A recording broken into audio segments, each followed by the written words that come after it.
اچھا جی، اعوذ باللہ من الشیطان الرجیم، بسم اللہ الرحمن الرحیم۔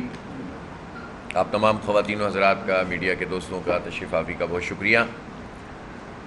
اس وقت شہر میں بدترین لوڈ شیڈنگ ہو رہی ہے، اور گرمی کے بڑھنے کے ساتھ ساتھ لوڈ شیڈنگ کا دورانیہ بھی بڑھتا جا رہا ہے، اور جہاں پر شیڈول والی لوڈ شیڈنگ نہیں ہے وہاں بھی گھنٹوں گھنٹوں لائٹ جا رہی ہے، اور ساتھ میں یہ ہو رہا ہے کہ وہ میسیجز دے دیتے ہیں کہ صبح سے لے کر 9 بجے سے 5 بجے تک مینٹیننس شٹ ڈاؤن ہوگا۔ تو یہ وہ پرانا طریقہ ہے جو بجلی فراہم نہ کی جائے اور لوگوں کو تنگ کیا جائے۔ یہ لوڈ شیڈنگ کیوں ہو رہی ہے؟ 18 سال گزر گئے ہیں کہ الیکٹرک کی نجکاری کو، اور یہ جو پرائیویٹائزیشن ہوئی تھی اس کا بنیادی سبب یہ تھا، لوگوں سے کہا گیا تھا کہ کیونکہ KESC صحیح سے کام نہیں کرتا، تو جیسے ہی یہ پرائیویٹ کمپنی آئے گی تو 3-4 سال میں لوڈ شیڈنگ بھی ختم ہو جائے گی، جنریشن بھی بڑھ جائے گی، انویسٹمنٹ بھی بہت ہوگی، اور ایک بہترین طریقے سے سارا کام چلے گا۔ لیکن 3 سال تو کیا، 10 سال بھی نہیں، 18 سال گزر گئے، اور آج بھی شہر میں لوڈ شیڈنگ ہو رہی ہے، اور شیڈول لوڈ شیڈنگ بھی ہو رہی ہے۔ اور دوسری طرف جن علاقوں میں واجبات وصول نہیں کرتا کہ الیکٹرک پورے، بجلی اگر چوری ہوتی ہے، اور ظاہر اس کی رسپانسبلٹی بھی انہی کی ہے، تو وہ اس کا بوجھ اس پوری آبادی پہ ڈال دیتے ہیں، اور پوری آبادی کا کہیں کہیں تو ٹرانسفارمر ہی اٹھا کر لے جاتے ہیں۔ پھر لوگ نکلتے ہیں، سڑکوں پہ آتے ہیں، احتجاج کرتے ہیں، جلاؤ گھیراؤ ہوتا ہے، مرتا کیا نہ کرتا، اور اس کے بعد پھر جا کر بجلی کہیں بحال کی جاتی ہے۔ حالانکہ نیپرا قوانین میں یہ بات موجود ہے کہ اگر کسی علاقے میں کوئی نادہندہ ہے تو آپ پورے علاقے کی بجلی بند نہیں کر سکتے۔ کورٹس میں بھی کئی مرتبہ اس طرح سے ہوا کہ جب یہ پروسیڈنگ ہوئی تو ان کو تنبیہ کی گئی، لیکن حیرت کی بات یہ ہے کہ نیپرا اپنے قوانین میں تو یہ بات لکھتا ہے، اور جب کوئی ہیئرنگ ہوتی ہے اس میں یہ بات کہتے ہیں، اپنی رپورٹس میں یہ بات لکھ دیتے ہیں، اپنے فیصلوں میں یہ بات لکھ دیتے ہیں، لیکن ان فیصلوں کا تعاقب نہیں کرتے، فالو اپ نہیں کرتے۔ اور اگر کہ الیکٹرک کسی بھی چیز کو لے کر کورٹ میں چلی جاتی ہے تو نیپرا اس کا فالو اپ ہی نہیں کرتا، اور اس کے نتیجے میں چیزیں اسٹے میں پڑی رہتی ہیں۔ مثلا اس وقت کے الیکٹرک کی یہ جو انتظامیہ ہے، یہ اس کے ذمے جو واجب الادا رقوم ہے، آپ حیران ہو جائیں گے۔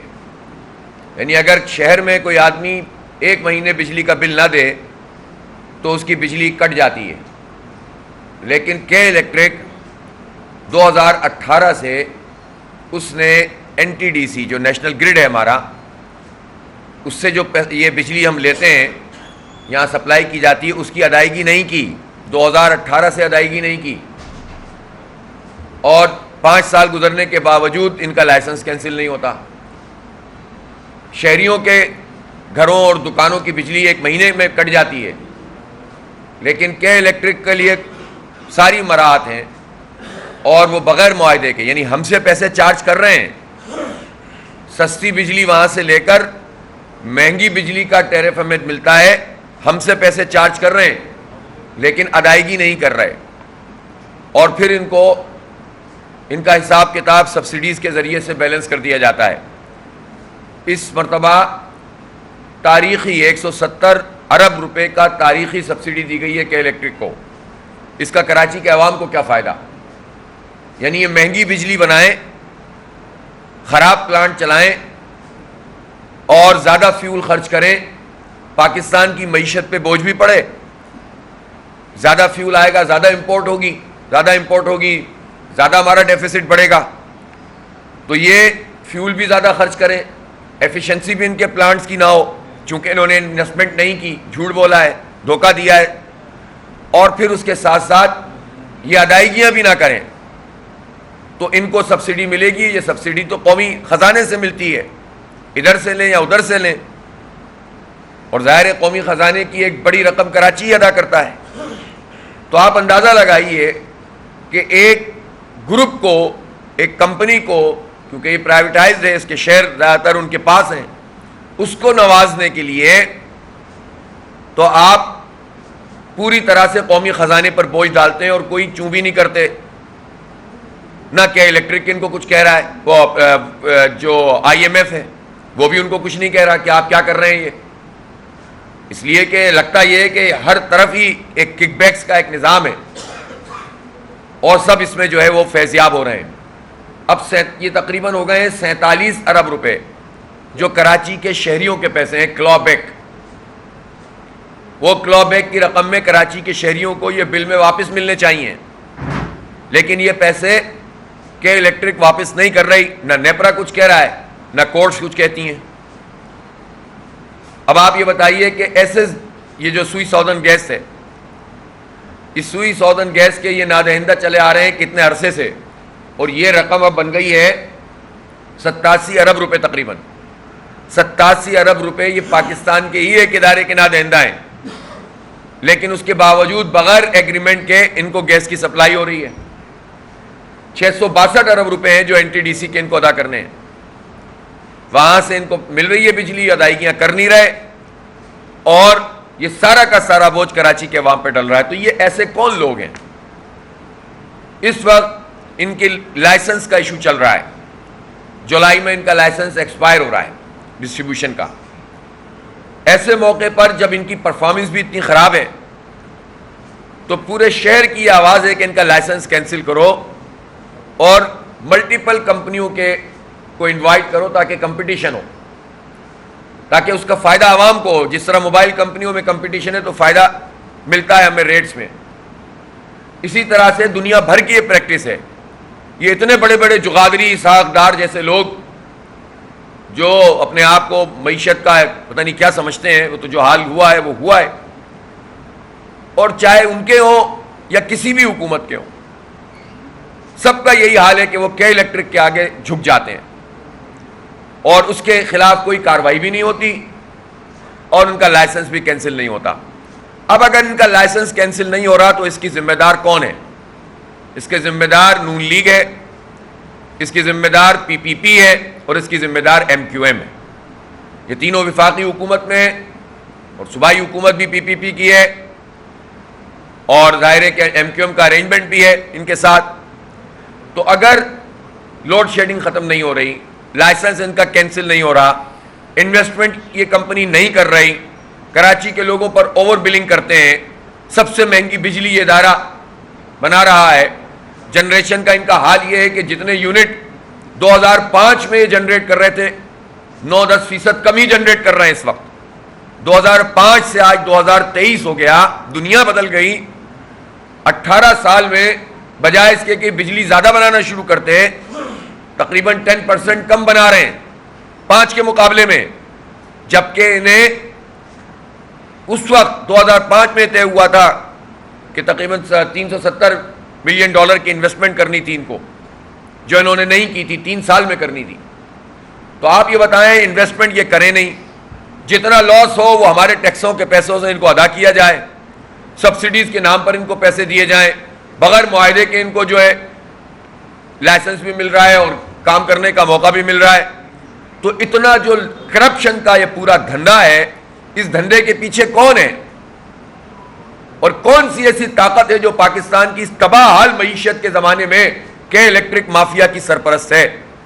کون لوگ ہیں یہ کہ ان کو کچھ نہیں ہوگا, پاکستان کی معیشت کا بیڑا غرق ہو جائے, تباہ ہو جائے؟ بہت تقریریں سننے کو مل رہی ہیں ہمیں, میثاق معیشت ہماری پرائرٹی. اور بھائی آپ کی کیسی پرائرٹی ہے بھائی؟ تباہ کر کے رکھ دیا اور آپ مافیاز کو سپورٹ کر رہے ہیں. تو براہ راست نون لیگ, پیپلز پارٹی اور ایم کیو ایم وفاق میں موجود ہیں. ان کا لائسنس اگر رینیو ہوگا تو ان تینوں پارٹیوں کی بنیادی ذمہ داری, اور جے یو آئی, یہ چاروں پارٹیوں کی بنیادی ذمہ داری ہے. مافیاز کی سرپرستی اگر یہ کریں گے تو بے نقاب بھی ہوں گے سارے کے سارے. تو اس لیے لوڈ شیڈنگ کا یہ پورا عمل ختم کیا جائے. کیوں لوڈ شیڈنگ ہو رہی ہے؟ اس لیے ہو رہی ہے کہ اس پورے عرصے میں آپ نے پیسے ہی نہیں لگائے, صرف کھائیں. ہیومیڈیٹی بڑھتی ہے, یہ ان کا سسٹم ٹرپ کرنا شروع کر دیتے ہیں جگہ جگہ فیڈر. ٹیمپریچر بڑھتا ہے, سسٹم خراب ہونا شروع ہو جاتا ہے. بارش اگر آ جائے تو چند بوندیں پڑتے ہی سسٹم خراب ہونا شروع ہو جاتا ہے. اور اس کے علاوہ وہی بات ہے کہ یہ گرمیوں کے زمانے میں اس بات کی بھی کوشش کرتے ہیں کہ ان کو فوری طور پر پیسوں کی بھی بچت ہو، لوگ رلتے رہیں، لیکن یہ مہنگے دور کے اندر اپنے پلانٹ کو بچانے کی کوشش کرتے ہیں۔ تو اس لیے اس پوری مافیا کا مقابلہ کراچی کے عوام کو ہی کرنا ہوگا۔ صرف جماعت اسلامی کے الیکٹرک مافیا کے خلاف بولتی ہے، باقی اگر 4 بیان دیتے بھی ہیں تو 8 کے فائدے اٹھا لیتے ہیں، تو پھر گھر بیٹھ جاتے ہیں۔ اور آپ یہ سمجھ لیں کراچی کے عوام کے، جب بھی ان پارٹیوں میں سے جو اس کے سہولت کار رہے ہیں 18 سال میں، جب بھی اگر یہ بیان دیں تو اس کا مطلب ہے کہ یہ کچھ دنوں میں مزید مراحت حاصل کر کے خاموش ہو جائیں گے، اور یہی پریکٹس چلی آ رہی ہے۔ تو ہمارا یہ واضح مطالبہ ہے، ہمارا case supreme court of Pakistan میں تھا، بہت بدقسمتی کی بات ہے کہ اس کیس کو طویل عرصے تک نہیں سنا گیا، اور اب جب سنا گیا تو انہوں نے یہ بات ہمارے فاضل وکیل رشید رضوی صاحب سے، چیف جسٹس صاحب نے کہی کہ چونکہ 8 سال بعد اس کی ہیئرنگ ہوئی ہے، لہٰذا اب چیزیں بدل گئی ہیں اور آپ فریش جو ہے وہ پٹیشن فائل کریں، ہائی کورٹ میں جائیں یا کمپیٹنٹ کورٹ میں جائیں۔ اب ہم وہاں جائیں گے، آلریڈی ہمارے سندھ ہائی کورٹ میں کئی کیس موجود ہیں کہ الیکٹرک کے حوالے سے، لیکن مجھے افسوس ہے اس پورے طرز عمل پر عدالتوں کے بھی، کہ آپ 8 سال بعد ہیئرنگ کر کیوں رہے تھے؟ کراچی کے 3.5 کروڑ انسانوں کا معاملہ ہے، ایک مافیا ہم پر مسلط ہے اور ایک جینوئن کیس ہمارا موجود ہے، تو یہ 8 سال بعد ہیئرنگ کیوں ہوئی؟ کراچی کی کوئی حیثیت نہیں ہے، اور اگر ہیئرنگ ہوئی تھی تو اس کا راستہ ملنا چاہیے تھا۔ بہرحال کورٹ کا فیصلہ ہے، ہم اس کے مطابق اثر نو عدالتی کارروائی کریں گے۔ پانی کا بحران بھی اس وقت بہت شدید ہے، اور پانی کی رٹ تو حکومت لگا رہی ہے، ہم یہ کر دیں گے، ہم وہ کر دیں گے، لیکن چاہے بلاول صاحب ہوں یا مرتضی وہاب صاحب ہوں یا زرداری صاحب ہوں، سوال انہی سے بنتا ہے کہ 15 سال آپ کی حکومت ہے لگاتار، اور اس میں سے 7 سال ایسے ہیں جو تقریباً آپ نے 6.5 سال آپ نے وفاقی حکومت میں بھی گزارے ہیں، اور آپ کی جو اتحادی پارٹی ہے MQM وہ بھی ہمیشہ حکومت میں رہتی ہے۔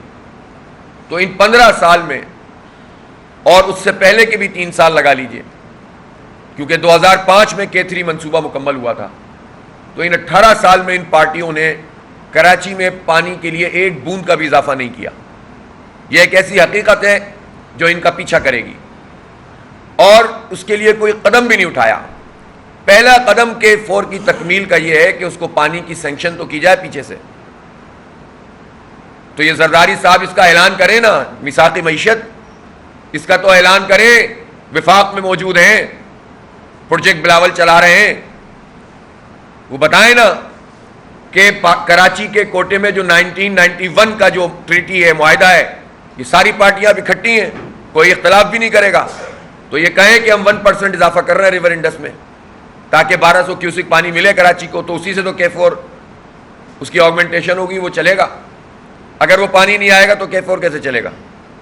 اور دوسرا یہ بھی تو بتائیں زرداری صاحب اور بلاول صاحب کہ کراچی کو آن کرتے ہیں ہم، کراچی کو آن کر رہے ہیں آپ، یہ 650 ملین گیلن کا یہ پروجیکٹ تھا، 18 سال بعد آپ نے اس کو 260 ملین گیلن کر دیا ہے۔ اب آپ وفاق کی بات کر رہے ہیں، تو آپ بھی تو وفاق ہیں، اگر وفاق نے اس میں پراپر پیسے نہیں رکھے ہوئے تو کون رسپانسبل ہے؟ اور ہمیشہ جھوٹ بولا جاتا ہے کراچی کے ساتھ، تو یہ K4 کیسے بنے گا؟ پھر بن جائے گا تو آگے کیسے چلے گا؟ KB فیڈر سے K4 تک کے لیے جو ہے وہ اگر آپ کام نہیں کریں گے تو کیسے چلے گا؟ اس میں بجٹ میں کتنا پیسہ ہے؟ یہ وہ سب چیزیں ہیں جس سے پتہ چلتا ہے کہ کراچی کے ساتھ دھوکہ کرتے ہیں، فراڈ کرتے ہیں، اور جو کام ہو رہا ہوتا ہے اس میں بھی کرپشن کا دھندا چلتا ہے۔ یہ 15 جون کو میئر کا انتخاب ہوا ہے، اور میئر کے انتخاب سے 1 دن پہلے بجٹ پاس کرا لیا گیا ہے ایڈمنسٹریٹر کے ذریعے سے۔ یہ سندھ حکومت رسپانسبل ہے، یہ جمہوریت ہے آپ کی۔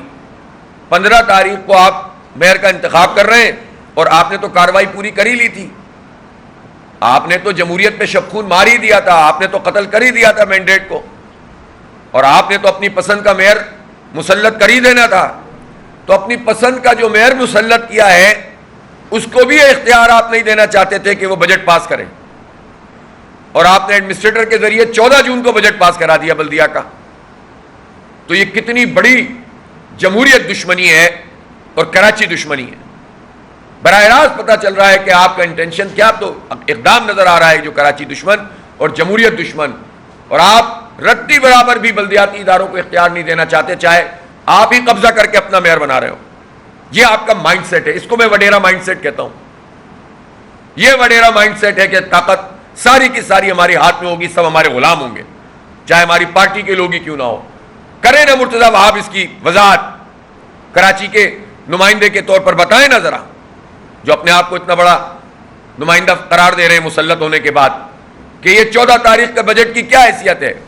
ہم اس کو کلیم کریں گے، اس کو کونسل میں بجٹ کو آنا چاہیے اور کونسل سے پاس ہونا چاہیے. اس کی کوئی حیثیت نہیں ہے کہ آپ ایک دن پہلے اس طرح سے منظوری دے کر اپنی مرضی کا بجٹ بنا دیں، نہ کسی کے عوام کے سامنے آئے، نہ نمائندوں کے سامنے آئے. اسی طرح اس وقت جلد بازی تو انہوں نے بہت کی، پہلے الیکشن ہی نہیں کرا رہے تھے، پھر ضمنی انتخاب نہیں کرا رہے تھے، اور پھر جب الیکشن کمیشن سے حساب سیدھا ہو گیا اور اپنے گنتیاں پوری کر لیں، قبضہ کا پورا نظام بنا لیا، تو جلدی کر کے میئر کا الیکشن کروا دیا. اور صورتحال یہ ہے کہ اس وقت یہ پورا ٹرانزیٹری پیریڈ انہوں نے شروع کر دیا ہے کہ ٹرانزیکشن ہوگی اور لوگوں کو اختیار نہیں مل رہا. اب ٹاؤن کے چیئرمین وائس چیئرمین حلف اٹھا چکے ہیں، لیکن ان کو اختیارات منتقل نہیں ہوئے، سائننگ اتھارٹی ان کی نہیں ہے. عید قربہ بالکل سامنے آ گئی ہے. اب کسی جگہ پر اپنی پسند کے علاقوں میں اپنے جو سندھ سالڈ ویسٹ مینجمنٹ اور وزیر بلدیات کے تحت گاڑیاں زیادہ فراہم کی جا رہی ہیں، اور جو جماعت اسلامی والے ٹاؤنز ہیں، مجھے اب اطلاعات ملنا شروع ہوئی ہیں کہ وہاں ڈنڈی مار رہے ہیں. یہ میں واضح کر دینا چاہتا ہوں کہ اگر یہ گڑبڑ کی گئی تو جماعت اسلامی اس پہ خاموش نہیں رہے گی، عوام کے ساتھ نکلیں گے ہم، یا عوام کے مینڈیٹ کی توہین نہیں ہونے دیں گے ہم اس طرح سے.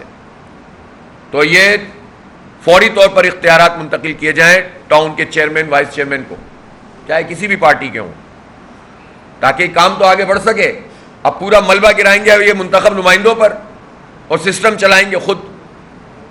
دوسری بات یہ ہے کہ یونیفائڈ گریڈ سسٹم کے ذریعے سے جو تقرریاں کی جا رہی ہیں ٹاؤنز میں،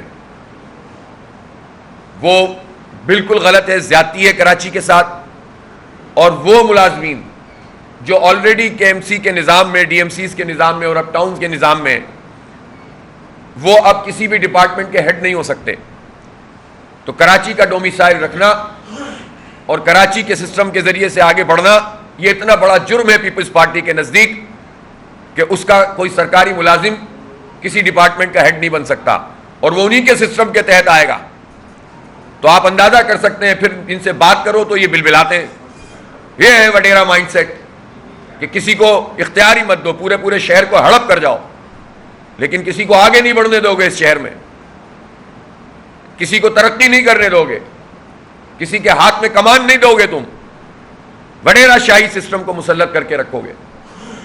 تو یہ اس کی ہم مذمت بھی کرتے ہیں، اور میں نے پہلے بھی اعلان کیا تھا کہ ہم اس کے لیے عدالت جائیں گے. عید قربہ کے بعد، عید الاضحیٰ کے بعد انشاءاللہ جماعت اسلامی اس پوری دھاندلی، قبضے اور جو میئر کے انتخاب میں انسانوں کو لاپتہ کر کے یہ سب کام کیا گیا ہے، اس پر بڑی تحریک چلائے گی اور ایکسپوز کریں گے ہم ہر چیز کو.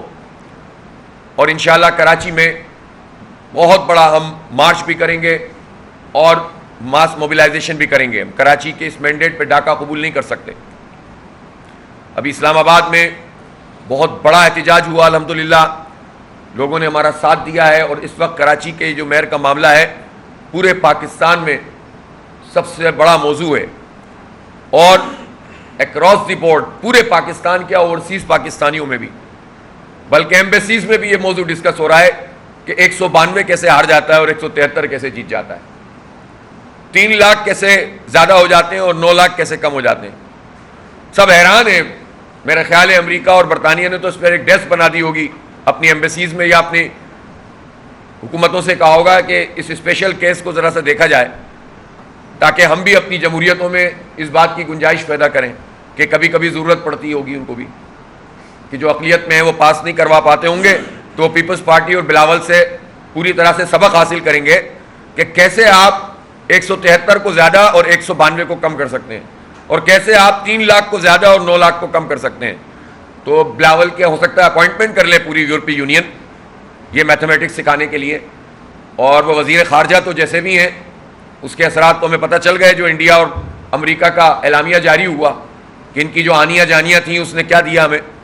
لیکن اچھے ریاضی دان ضرور بن سکتے ہیں یہ, جس میں میتھمیٹکس کے نئے فارمولے یہ پوری یورپی یونین اور امریکہ کو اور آسٹریلیا کو اور تمام ترقی پذیر ممالک یا ترقی یافتہ ممالک کو سکھائیں گے, اور جمہوریت کا لیکچر دیں گے کہ جمہوریت کا مطلب یہ ہوتا ہے کہ سن 70 میں مینڈیٹ قبول نہیں کرو ملک توڑ دو. جمہوریت کا مطلب یہ ہوتا ہے کہ 73 میں بلوچستان کا مینڈیٹ قبول نہیں کرو. اس وقت بھی بزنجو صاحب نے بیان دیا تھا کہ بلوچستان میں 9 زیادہ ہوتے ہیں 12 کم ہوتے ہیں. تاریخ اپنے آپ کو دہرا رہی ہے اور اپنی سرشت پیپلز پارٹی بار بار دکھلا رہی ہے, اور یہ بتا رہے ہیں کہ ہم مینڈیٹ قبول کرنے والے لوگ نہیں. ہر ماشاء اللہ کا خیر مقدم کرتے ہیں. اسکندر مرزا سے لے کر, اسکندر مرزا کے لیے تو بھٹو صاحب نے یہ تکلیف دیا تھا کہ آپ کی جو تاریخ لکھی جائے گی اس میں آپ کا نام محمد علی جناح سے اوپر لکھا جائے گا. تاریخی موجود ہیں جنہوں نے جمہوریت میں شب خون مارا تھا اسکندر مرزا نے. پھر ایوب خان نے ان کو ٹوپل کیا تو ایوب خان ڈیڈی بن گئے, فاطمہ جناح کو ہروا دیا. پھر 70 کا انتخاب ہوا تو 70 کے انتخاب میں مشرقی پاکستان کے مینڈیٹ کو قبول نہیں کیا اور کہا کہ جو ڈھاکہ جائے گا اس کی ٹانگیں توڑ دیں گے. ملک توڑ دیا, مینڈیٹ قبول نہیں کیا. بلوچستان میں یہی کیا. 77 میں الیکشن ہوا, زبردست دھاندلی کی, تحریک چلی اور بالآخر ماشاء اللہ لگ گیا. پھر اس کے بعد حرکتیں نہیں تبدیل ہوئیں.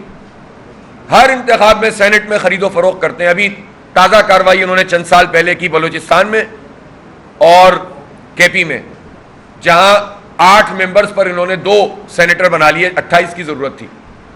تو یہ سکھائیں گے بلاول, لیکچر دیں گے اب کہ یہ کیسے ہوتا ہے. اس لیے کہ یہ جو ایکسپرٹیز ہیں جو انہوں نے ظاہر اپنے والد محترم سے حاصل کی ہیں وہ اب سب کو جو ہے وہ بتائیں گے کس طرح سے ہوتا ہے یہ. اور یہ ان کا تقریباً طریقہ کار ہے. اس وقت کراچی میں بھی ہے اسی طرح. جمہوریت پہ شب خون مارا ہے, اس کو قبول نہیں کیا جائے گا. جو لوگ یہ کہتے ہیں کہ وہ کامیاب سیاستدان ہیں تو ظاہر سی بات ہے کہ وہی لوگ ہیں جو ایسی ہی سیاست پسند کرتے ہیں, اور ایسے ہی لوگوں کی وجہ سے, ایسی دانشوروں کی وجہ سے جو اس کو کامیاب سیاست کہتے ہیں, پاکستان کا یہ حال ہوا ہے. اگر یہ سارے اہل دانش جس طرح صحافیوں نے ایکسپوز کیا, اینکرز نے ایکسپوز کیا, ان کے اس پورے عمل کو جو کراچی میں کیا گیا, اگر اس طرح سب اٹھ کر کھڑے ہو جائیں تو پھر یہ جو کامیاب سیاستدان ہیں ان کی کامیاب سیاست تباہ ہوگی اور پاکستان کامیاب ہو جائے گا. ان کی کامیاب سیاست پاکستان کو ناکام کر رہی ہے, پاکستان کی معیشت کو ناکام کر رہی ہے. ایک وزیر کے گھر سے 2-2 ارب روپے ایک ٹینک سے نکلتے ہیں. ایسے ہیں کہ وہ اگر آ جائیں تو سارا میڈیا ایک طرف ہو جاتا ہے, ان وزیر کی پریس کانفرنس چلے گی. انسٹرکشن ہے یہ, کیونکہ انہوں نے ایک ٹینک سے 2 ارب روپے نکلے, کوئی مذاق بات ہے. باقی ٹینک تو بھی ہم نے دیکھے ہی نہیں ہے. تو بہرحال یہ جو کرپشن کا دھندا ہے اس پر ہم نے فیکٹ فائنڈنگ کمیٹی کو فنکشنل کر رہے ہیں. ہم بتائیں گے کہ کراچی کے وسائل کس طرح سے لوٹے جا رہے ہیں, اور اس پوری تمام عمل کو ہم بے نقاب کریں گے اور پوری تحریک لے کر آگے چلیں گے انشاءاللہ تعالیٰ. بہت شکریہ. وہ ویزا کنفرم ہو جائے. جناب علی,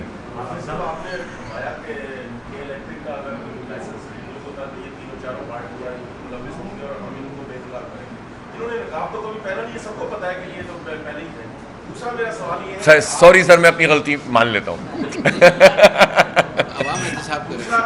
سوال یہ ہے کہ پنجاب میں آج بارش کا جو رات کو 150 سے 160-170 ملی میٹر بارش, اگر کل کراچی میں مانسون شروع ہو جاتا ہے تو یہاں جو پورا شہر شدہ ہوا تو یہاں کیا صورت ہے؟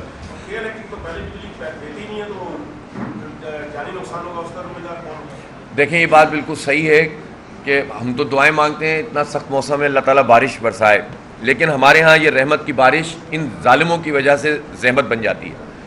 اور ابھی پچھلے سال بھی آپ نے دیکھا مرتضیٰ وہاب صاحب ایڈمنسٹریٹر تھے, 2 کام ہوئے تھے, کروڑوں روپے کا بجٹ پاس ہوا تھا, 1 ارب روپے کے قریب پیسے تھے, یہ مجھے یاد پڑ رہا ہے, جو نالوں کی صفائی کے تھے, جس کا بھی تذکرہ بھی کر رہے ہیں کہ ہم نے نالے صاف کیے تھے. ابھی آپ چلے جائیں اور دیکھ لیں نالوں کو, اور 6 مہینے پہلے بھی چلے جاتے, بلکہ بارش ہوئی تھی اس کے بعد کیا ہوا تھا, کیوں اوور فلو ہوا تھا, پورا شہر کیوں فلڈ آ گیا تھا. اس لیے آ گیا تھا کہ نالوں میں سیوریج کا پانی یا کچرا ڈلا ہوا ہے. تو سالڈ ویسٹ مینجمنٹ بھی ان کے پاس, نالوں کی صفائی بھی نہیں کی, 2 نمبری کی, کرپشن کی, اور اس کے نتیجے میں سڑکیں مزید ٹوٹ گئیں. پھر سڑکیں ٹوٹ گئیں تو سڑکوں کی پیچ ورک کا کام شروع کیا. 14 ارب روپے تو انہوں نے اپنے منہ سے کہے. ان 14 ارب روپے سے جو پیچ ورک ہوا, ابھی سڑکوں کی حالت آپ دیکھ لیں. تو ان کے لیے تو معمولی بات ہے, لاکھوں کروڑوں تو بات ہی نہیں, اب تو سینکڑوں کروڑ روپے کھا جاتے ہیں یہ لوگ, ڈکار بھی نہیں لیتے. تو اس وقت بھی جو نالوں کی صورتحال ہے, اب ٹاؤن کے لوگ, اب ظاہر ہے ہم لوگ تو الحمدللہ کام کرتے ہیں. ہم نے پہلے ماضی میں بھی جب ہمارے پاس یہ ٹاؤن کا نظام آیا تھا اور سٹی کا نظام آیا تھا تو ہم نے اپنے حصے کا کام کیا تھا, لیکن ابھی تک ہمیں سائننگ اس کی اتھارٹی نہیں ملی ہوئی ٹاؤن کے چیئرمین کو کہ ہم جا کر جو ہے وہ دیکھیں. دفتروں کا جھگڑا پڑا ہوا ہے, اندازہ لگائیے. 2.5 سال بعد الیکشن ہوا اور 4 مہینے 5 مہینے اس میں لگ گئے. ان 5 مہینے میں دفتر تک نہیں دے سکے 25 ٹاؤنوں کو, اور اب جا کر کام شروع کر رہے ہیں. اس سے پتہ چلتا ہے نا ان کا ذہن, یہ کس طرح کی مخلوق سے ہمارا واسطہ ہے. تو ظاہر ہے یہ آپ کا سوال بالکل ویلڈ ہے کہ بہت بدترین صورتحال ہے اس وقت. فوری طور پر ٹاؤن کو تو چارج دیا جائے نا کہ تاکہ کچھ نہ کچھ تو بہتر کر سکیں. ٹھیک ہے.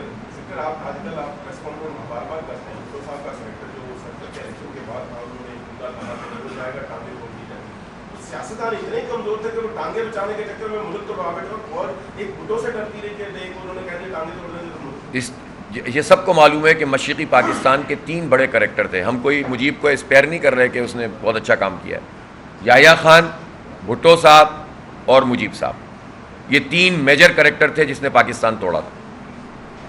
اور سب جانتے ہیں کہ چونکہ بھٹو صاحب اسکندر مرزا سے لے کر ایوب خان اور ایوب خان سے لے کر یحییٰ خان سب کے ساتھ اس سارے مارشل لاؤں کے وہ بینیفیشری تھے, اور پیپلز پارٹی تو پھر مشرف کے مارشل لا کی بھی بینیفیشری بنی. صرف ضیاء کا دور ایسا تھا چونکہ ضیاء نے حکومت ختم کی تھی تو یہ اس کو اور پھر ظاہر بھٹو صاحب کو پھانسی بھی ہوئی تھی. اس پر ظاہر ایک کنٹروورسی ہے اور اس کے اوپر جو ہے وہ گفتگو بھی ہوتی ہے کہ یہ عمل نہیں ہونا چاہیے تھا. لیکن پورا آپ ٹریک ریکارڈ پیپلز پارٹی کا دیکھیں, یہ جمہوریت کی اتنی بڑی چیمپئن بنتی ہے, 4 مارشل لاؤں میں سے 3 مارشل لاؤں کی براہ راست بینیفیشری ہے. یہ جمہوریت کے چیمپئن ہے اور ہر جمہوری عمل پر شب خون مارتے ہیں. تو بات تو بہت واضح ہے. حمود الرحمان کمیشن کی رپورٹ موجود ہے, وہ پڑھ لیں. جی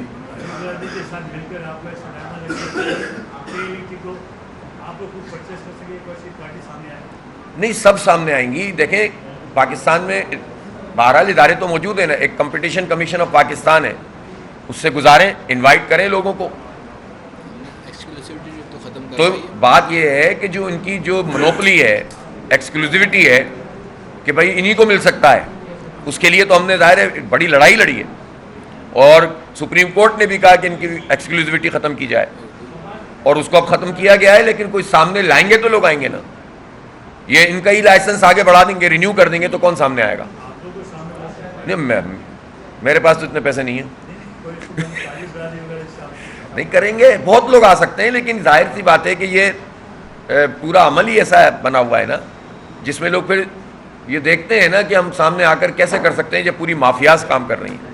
سسٹم تو ٹھیک کریں نا. یہ ہمارے یہاں ایک لسانیت کی بات بار بار کی جاتی ہے. پچھلے دنوں مذاق میں مطلب آپ نے بھی آپ کے بارے میں کہا کہ آپ کراچی کے رہنے والے نہیں, کیا ہے اور کہاں رہتا ہوں بھائی؟ وہ کہتے ہیں کہ آپ کراچی کے نہیں ہیں. نہیں, میں کراچی میں ہی رہتا ہوں. اس میں کہاں اور نہیں, مرتضیٰ بھائی کا مجھے نہیں پتا وہ کہاں رہتے ہیں. میں تو کراچی میں ہی رہتا ہوں.